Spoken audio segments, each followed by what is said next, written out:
Gente Prescindible, como nos ha dicho Jesús antes, es un foro de opinión donde queremos reflexionar en público. Vamos a seguir trayendo a personas que con sus experiencias, con sus conocimientos, con sus actitudes, nos ayuden a reflexionar y que nosotros, como motor de cambio, cuando salgamos de aquí, hagamos lo que tengamos que hacer, lo que esté en nuestra mano para cambiar el mundo. Hoy tengo el inmenso placer, la inmensa buena suerte de que esté con nosotros una persona que necesita, por otra parte, poca presentación. Es un magnífico cirujano, es un magnífico conferenciante, pero todavía es una mejor persona. Y nos va a hablar de la necesidad de que alineemos mente y cuerpo para conseguir lo extraordinario. Hoy vamos a hablar de los héroes, de vosotros, de vosotras.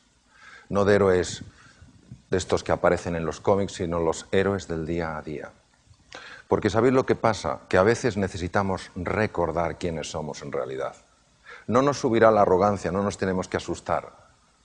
La heroicidad de la que estamos hablando lo que llama es a la admiración, no solo por uno en su esencia, sino por los demás. Necesitamos hablar de una cosa, de una palabra, que está asociada a un montón de connotaciones negativas, por falta tremenda de conocimiento en Honduras de lo que significa. Esta palabra es el estrés. Porque cuando una persona se encuentra frente a un obstáculo formidable, o una persona se encuentra en una situación donde se ve rodeada por personas llenas de languidez, de tristeza, de desesperanza, el estrés hace su aparición. Si destruyéramos los mecanismos del estrés, no sobreviviríamos probablemente más de 1 o 2 semanas. Luego, lo que se trata es de entender qué son los mecanismos del estrés y qué relación tienen con la heroicidad en el día a día. Y eso es lo que vamos a hacer, un viaje juntos de descubrimiento. Luego, cuando alguien nos pregunte qué es el estrés, en lugar de caer en la connotación negativa, el estrés es algo horrible, el estrés es un proceso que tiene 2 mecanismos. Uno de los mecanismos se llama mecanismo de supervivencia y el otro mecanismo se llama mecanismo de adaptación. Luego, el estrés es un proceso que pone en marcha 2 mecanismos. El problema que estamos experimentando en la sociedad moderna es la siguiente.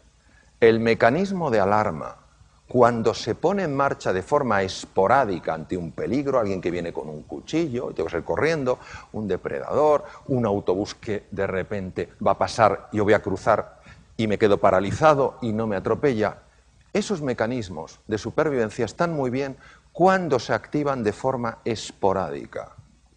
¿Qué es lo que ocurre? Cuando los mecanismos de supervivencia están de forma habitual activos. ¿Qué es lo que está pasando actualmente? Eso es lo que vamos a ver. Ya no estamos hablando de que la amígdala se haya activado y luego se desactive. Estamos hablando de que estamos secuestrados por la amígdala. ¿Cuáles son las consecuencias de la activación mantenida de la amígdala?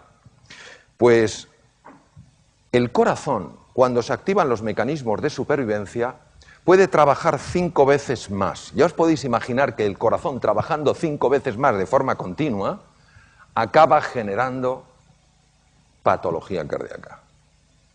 Es una de las causas más frecuentes de arritmias no reconocidas por los cardiólogos. Imaginaros además qué pasa con un tubo digestivo que de forma habitual no recibe suficiente suministro de sangre. Se paraliza, ¿lo entendéis? No puede funcionar. ¿Qué pasa con la comida? La comida se pudre, porque no avanza. Al pudrirse fermenta.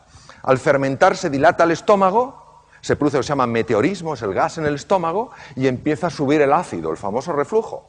Luego, esa bolsa de gas pasa al intestino grueso y es el colon irritable. ¿Es o no frecuente eso hoy? ¿A que sí? Además, afecta al sueño, es una de las causas más frecuentes de insomnio. Afecta, por supuesto, a la fertilidad, genera tal grado de tensión muscular que acaba produciendo dolores de espalda, dolores en muchos sitios. También altera el sistema de defensa del cuerpo, porque en un mecanismo de supervivencia, el organismo, el cerebro, entiende que lo que nos protege frente a bacterias, virus y tumores no es esencial. Por eso se funciona mucho peor a la hora de defenderse frente a una gripe, un catarro, etcétera, etcétera. Tener activado de forma habitual el mecanismo de supervivencia no solamente genera todos estos problemas incómodos del tubo digestivo, no solamente nos acatarramos con más frecuencia, cogemos gripes con más facilidad, dormimos menos, etcétera, etcétera, sino que también tiene la capacidad de afectar a la genética.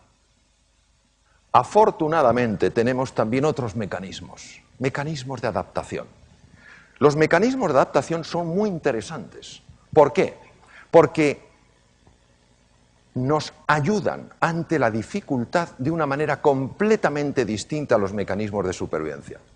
Observar, este es un terreno incierto, con peligros, los rayos son 30 millones de voltios, y también seguro que hay oportunidades ahí. En ese momento, cuando no es la amenaza, sino peligro más oportunidad, lo lógico, lo coherente es que el cerebro active no mecanismos de supervivencia, sino mecanismos de adaptación. Si en medio del desierto aparece un coyote, sí se activará el mecanismo de supervivencia, pero mientras tanto es el mecanismo de adaptación. ¿Por qué el mecanismo de adaptación? Porque el mecanismo de supervivencia solo nos permite atacar, quedarnos bloqueados o huir. Y ya os podéis imaginar que para explorar un territorio nuevo, atacar, quedarse bloqueado o huir es una pobre opción. Son los mecanismos naturales del ser humano. Nosotros hemos progresado a lo largo de la evolución desde hace 2,5 millones de años porque los mecanismos que hemos puesto en marcha fundamentalmente son de adaptación. Solo ante la presencia de un tigre de dientes de sable o un mamut o un mastodonte hemos puesto mecanismos de supervivencia. ¿Por qué son tan interesantes los mecanismos de adaptación? Por lo siguiente.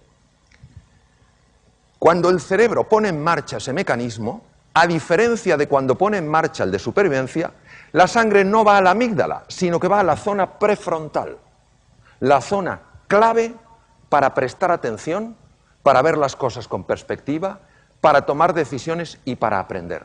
Además, da una orden para que células madre situadas en las cavidades cerebrales empiecen a convertirse en neuronas, y esto se ha probado en adulto.